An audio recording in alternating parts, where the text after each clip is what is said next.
The war had lasted for centuries. The Zalari Dominion, a race of biomechanical conquerors, had swept across the galaxy, leaving nothing but smoldering ruins and broken civilizations in their wake. Entire species had been wiped out, their homeworlds turned into barren husks. The coalition of free worlds, a fragile alliance of once powerful empires, had fought desperately for generations, yet they had never known victory, only survival.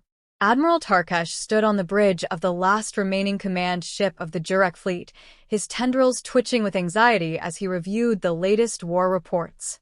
Another world had fallen. Another system lost. The Zalari had pushed deeper into coalition space, their war machine relentless. The few victories the coalition had achieved had come at staggering costs, mere delays before the inevitable. Their fleets were dwindling, their supply lines stretched too thin, and their soldiers exhausted beyond breaking. The war was over. The only thing left was how long it would take for the Zalari to finish what they started. Yet, in the depths of despair, the coalition had made a desperate decision. For centuries, they had ignored the humans of Sol, a small, insignificant species, confined to a single world, barely beginning to explore beyond their own system. Too violent, too unpredictable, and too primitive to be considered allies in an interstellar war. Until now, Tarkash had scoffed at the idea when it was first proposed. The humans had never fought a war beyond their own world. They had no grand fleets, no planet-killer weapons, no experience in fighting an enemy as advanced as the Zalari. What could they possibly offer that the greatest civilizations in the galaxy had not? But desperation breeds strange choices. The call was sent, and to Tarkash's astonishment, the humans responded. The coalition expected weeks of negotiations, demands for resources, years of preparation. Instead, the humans replied with a simple message: "Send us everything you have on the enemy. We'll handle it."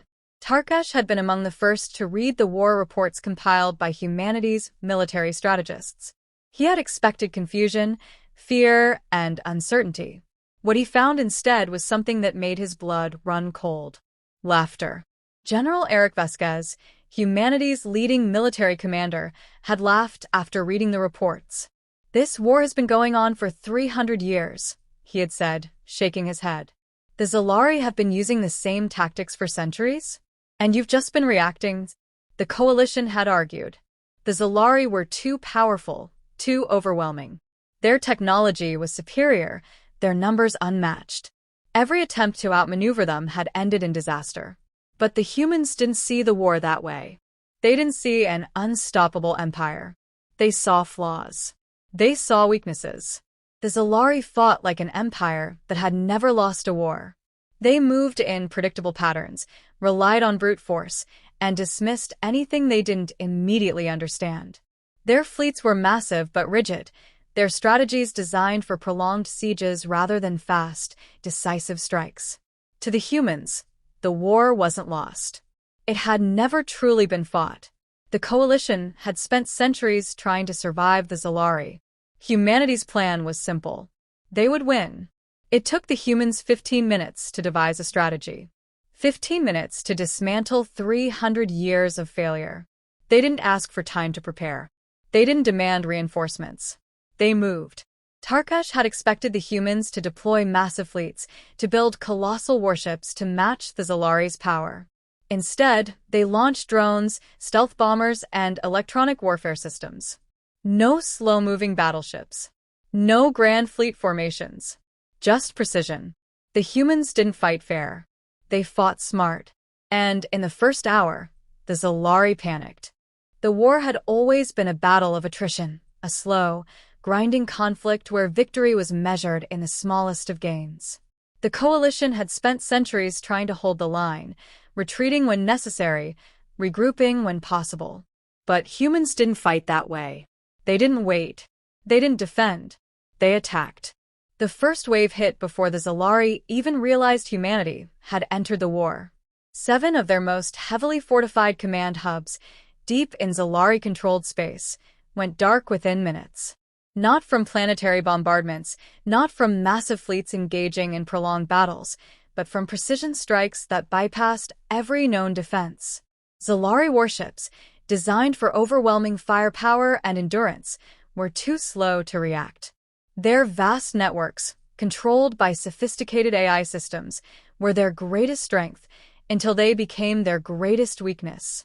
Human cyberwarfare units infiltrated Zalari communications before the first shot was even fired. By the time the Zalari realized their defenses had been compromised, their own ships were turning against them. Planetary shields, designed to withstand sustained bombardments, collapsed as precision-targeted electromagnetic pulses fried their control systems. Fleets that had spent centuries enforcing the Zalari's rule were suddenly leaderless, their admirals scrambling for orders that would never come.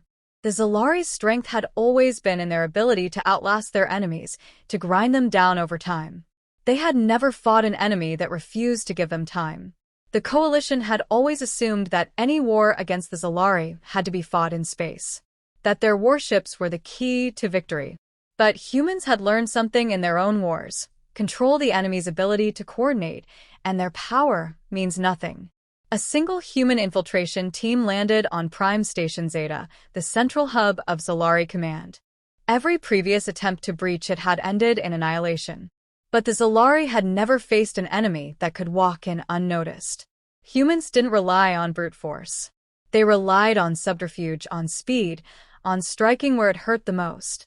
Within 47 minutes, Prime Station Zeta's security grid was compromised. 52 minutes later, the station was under human control. The Zalari's entire war machine was paralyzed. Fleet movements halted. Planetary defenses went silent. The empire that had spent 3 centuries never knowing defeat was now leaderless, blind, and unable to react. The Coalition, watching from a distance, couldn't understand what was happening. Wars weren't won in hours. Empires didn't fall in a single strike. But they were no longer watching a war. They were witnessing a dissection. The Zalari had always assumed they were the pinnacle of warfare, that their might was unquestionable. But they had spent 300 years fighting enemies who played by the same rules, who followed the same logic. The humans didn't follow rules. They rewrote them. The Zalari had never known fear. Their empire had been built on absolute dominance, their fleets the hammer that crushed civilizations into submission. But now, for the first time in their long history, they were no longer the ones dictating the terms of war. They were the ones being hunted. Across their empire, chaos erupted. Entire fleets, cut off from command, drifted aimlessly, their automated systems overridden, their admirals either dead or unable to issue orders. Zalari governors, once confident in their unbreakable rule, now found themselves facing planetary uprisings as enslaved species, realized their oppressors were suddenly powerless. On the bridge of the Dominion's last functioning war council, High Strategist Veruin watched in silent horror as the war reports flooded in. Every scenario he had ever trained for, every contingency the Dominion had prepared, had failed to account for this. Battles were supposed to last years, campaigns decades. Yet, in just 6 hours, the humans had dismantled what had taken the Zalari 3 centuries to build. The humans weren't just winning. They weren't just defeating the Zalari. They were erasing them. Entire legions were being wiped out before they could even engage in battle. Automated defense networks designed to repel mass invasions were turned against their own fleets. Strategic command centers were gone, reduced to smoldering ruins before the Zalari even understood they were under attack. Every attempt at regrouping was met with overwhelming precision strikes that left no survivors. Veruin had believed, even in the face of the first wave of attacks, that the Zalari would recover, that their sheer size and power would allow them to absorb the losses, regroup, and retaliate. But there was nothing left to regroup. The humans hadn't fought a war. They had conducted an execution. The remaining Zalari fleets, those still capable of communication, began broadcasting desperate distress signals, not to their own kind, but to the Coalition, the very enemy they had spent centuries trying to annihilate. Begging for terms. Begging for mercy. But there would be no negotiations. There was no surrender to be offered. The Zalari had ruled with an iron fist, had crushed entire species without hesitation. The humans had no interest in diplomacy. The war was over before the Zalari even had the chance to plead for their survival. And just like that, the empire that had terrorized the galaxy for generations ceased to exist. The galaxy had never seen a war end this way. There were no peace talks, no drawn-out negotiations, no desperate last stands. One moment, the Zalari Dominion was the most feared power in the universe. 7 hours later, it was nothing more than fragmented remnants, scattered warships drifting without orders, and planets left in stunned silence. The Coalition, still processing what had happened, found themselves staring at the aftermath of a victory they had never believed possible. For centuries, they had fought with everything they had, sacrificing millions just to slow the Zalari's advance. Now, those same invincible warlords were simply gone. The logical conclusion was that humanity would take their place. The species that had conquered the unconquerable, that had dismantled an empire in mere hours, would surely claim dominion over the galaxy. They had the power. They had the means. No force could stop them. But humans didn't stay. They didn't demand tribute. They didn't issue ultimatums. They didn't install themselves as rulers over the ruins of the Zalari. Instead, they walked away. A simple message was transmitted across the stars, a declaration that left the Coalition struggling to comprehend the true nature of their new allies. This was a cleanup, not a conquest. Don't make us come back. The remnants of the Zalari fled into the void, their species broken, their name now a whisper of warning in the dark. The galaxy was free, but it wasn't the Coalition that had ensured that freedom. It was humanity. And the lesson they left behind was simple. War wasn't about strength. It wasn't about size. It wasn't about who had ruled the longest. It was about who understood it best. And humanity understood war better than anyone. The war was over, but the galaxy was still reeling from what had happened. No one could fully process the scale of the devastation, the speed with which the Zalari had been brought to their knees. For centuries, the Zalari had been the standard by which all empires were measured. Their fleets were vast, their technology advanced, and their resolve unyielding. No one had ever dared challenge their dominion in any meaningful way until humanity arrived. What followed was nothing short of a revolution in the understanding of warfare. The Zalari, with all their might, had failed because they were too entrenched in their own ways. They had relied on brute force, on overwhelming numbers, and on years of careful, methodical plans that took into account every possible outcome. They had never considered that an enemy could operate differently, that an enemy could be faster, more adaptable, more willing to discard tradition in favor of speed and precision. Humanity had attacked not just with weapons, but with their entire understanding of war itself. The first strike was like a thunderclap. The Zalari hadn't even realized it had begun before it was too late. Entire fleets were taken by surprise, incapacitated by advanced electronic warfare and cyberattacks before they had time to react. The aftermath was a galaxy where nothing was the same. The Coalition, once a fragmented and desperate group of survivors, was now left to pick up the pieces, trying to make sense of a new reality where the humans had become the supreme power.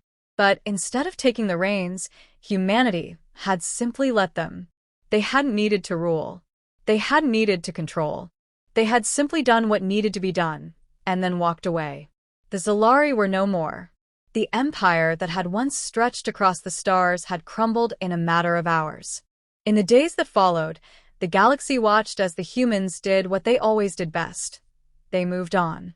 No grand speeches, no claims of superiority. Just a simple message, transmitted on all frequencies. We are not here to rule. We're here to end wars like this. It was a message that carried more weight than any victory speech ever could. Humanity wasn't interested in becoming the new oppressors. They weren't interested in claiming dominion over the galaxy.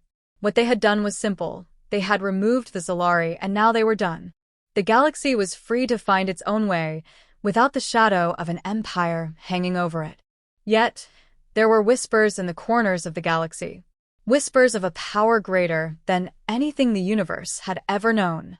The humans had moved on, but they had left behind a trail of destruction that was impossible to ignore.